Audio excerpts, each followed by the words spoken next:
আজকে যে এই শহীদ মিনার মানববন্ধন বিষয়ে আমরা একটু জানতাম চাইলাম। হ্যাঁ, আসসালামু আলাইকুম ওয়া রাহমাতুল্লাহি ওয়া বারাকাতুহু। نحمده ونصلي على رسوله الكريم أما بعد فأعوذ بالله من الشيطان الرجيم بسم الله الرحمن الرحيم।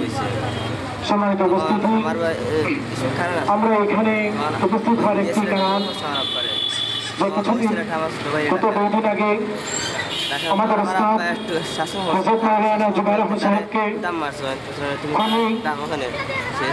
সন্ত্রাসী আমাদের হুজুরকে নির্মমভাবে হত্যা করে এই নির্মমভাবে হত্যা করার কারণে আজকে আমরা মানববন্ধন করতেছি।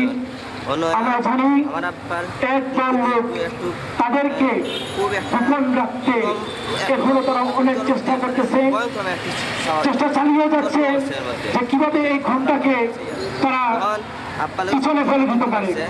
কিন্তু এই সিলেটবাসী একদম সচেতন যে সুন্নি আলেমকে খুন করেছে, যে সুন্নি আলেমকে ওরা মেরেছে।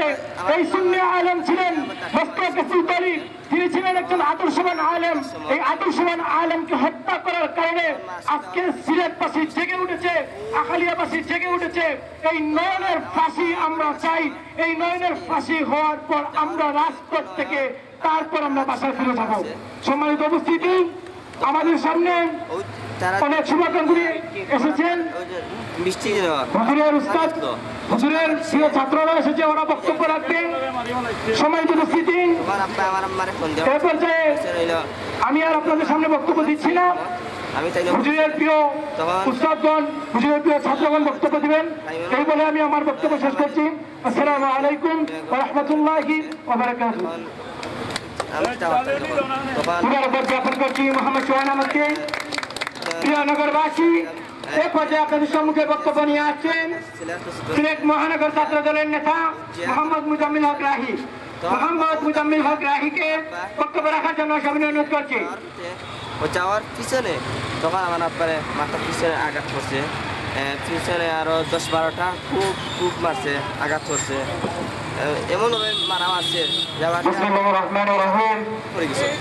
করা বাদে সিলেট মহানগরীর আওতাধীন 37 নম্বর আখালিয়ায় যে নির্মমভাবে হত্যাকাণ্ড সংঘটিত হয়েছিল গত 2 দিন আগে, তারই প্রতিবাদে আজকের এই মানববন্ধন সভায় উপস্থিত সবাইকে আমার ব্যক্তিগত পক্ষ থেকে শুভেচ্ছা ও মোবারকবাদ। উপস্থিতি, আমরা এখানে উপস্থিত হয়েছি শুধুমাত্র এই যে হত্যাকাণ্ড যে পরিচালিত করেছে তার শাস্তির দাবির জন্য। কিন্তু আমরা বারবার লক্ষ্য করছি পুলিশ প্রশাসন আমাদেরকে দেখে যাচ্ছে।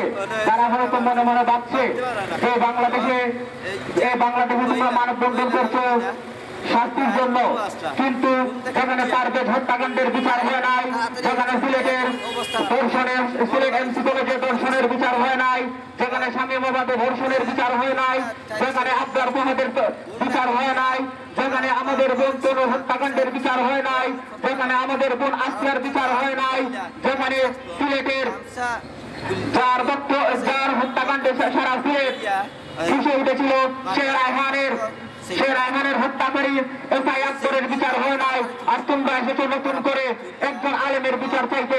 আমরা বারবার আপনাদেরকে স্পষ্ট করে বলে দিতে চাই, এই হত্যাকাণ্ডে কারা জড়িত, কারা ইন্ধন দিয়েছে, কারা গোপন ভাবে পরিচালিত করেছে, আপনারা অতি বিলম্বে তা হচ্ছে দেখার আমরা আপনাদেরকে জোর আহ্বান জানাচ্ছি। অন্যথায় এই সারা সিলেটে যদি আবারও আমাদের এক হতে হয়, আমরা এক হব। আপনারা বলে যাবেন না। আমি আপনাদেরকে আবারও মনে করিয়ে দিতে চাই, মরহুম হযরত সেই লং মার্চের কথা বলে যাবেন নাই। যদি এই সুন্নি আলেমের হত্যার বিচার না হয়, তাহলে বাংলার টেকনাফ থেকে তেতুলিয়া, রূপসাহ থেকে বাতুরিয়া আবারও সুন্নি আলেমদের গর্জনে, সুন্নি আলেমদের কম্পনে কম্পিত হবে। আমি আর আমার বক্তব্য দীর্ঘায়িত করছি না। আপনারা অতি বিলম্বে এই হত্যাকারীর বিচার নিশ্চিত করতে হবে। এর পিছনে কারা ইন্ধন দিয়েছে, এর পিছনে কারা জড়িত রয়েছে, আপনারা তাও তদন্ত করে বের করতে হবে। আমার বক্তব্য শেষ। আসসালামু আলাইকুম। যে তুমি এখন এই যে কিতা চাও তোমার বাবা বিচার এখনকার কি প্রিয় নগরবাসী ফাঁসি চাই, এই পর্যায়ে আপনাদের সম্মুখে বক্তব্য নিয়ে আসছে আমরা ফাঁসি চাই। সিলেট সরকারি আলিয়া মাদ্রাসার শিক্ষার্থী মোহাম্মদ নুরুল আলম।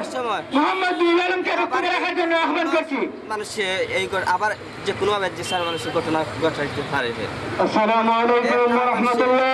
আলিম মানুষের ঘটাইতে পারে, ইন্নাল হামদুলিল্লাহ স্বাভাবিক والصلاة والسلام على رسول الله ঘটনা ঘটাইতে পারবো। أما بعد فأعوذ بالله من الشيطان الرجيم প্রশাসন بسم الله الرحمن الرحيم